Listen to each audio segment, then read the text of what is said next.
После Мондео, време е да се каже збогум на уште еден популарен модел на Форд.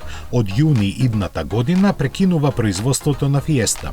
Гласини за ова се ширеа некое време, но навистина беше тешко да се поверува дека малиот автомобил кој го смени карактерот на европскиот Форд во 70-тите ќе се испрати во пензија. Сепак било вистина. Фиеста ќе биде заменета со електрична верзија на Пума која ќе се произведува во Романија. Овој модел е во продажба 8 генерации и досега се пласирани повеќе од 18 милиони примероци.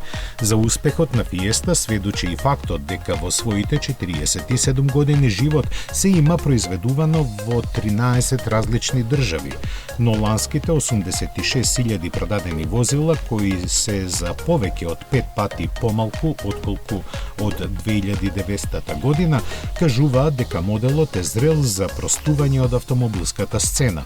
Важно е да се гледа, но таа си го исполни своето и време е да ги отстапи капацитетите во фабриката во Келн, каде сега се произведува. Сите карти се фрлени и крајот на Фиеста како жртва на промените воедно ќе го означи и крајот на производството на мотори со внатрешно согорување во оваа фабрика, една од најважните на Форд надвор од Соединетите Американски држави. Овој погон ќе биде трансформиран во електричен центар и во него од следната година ќе се произведува нов кросовер со средна големина. Бидејќи лошите вести секогаш доаѓаат по 3, Форд напролет идната година ќе ги укине и моноволуменските S-Max и Galaxy. Но, за разлика од Мондео и Фиеста, за нив малкумина ќе жалат.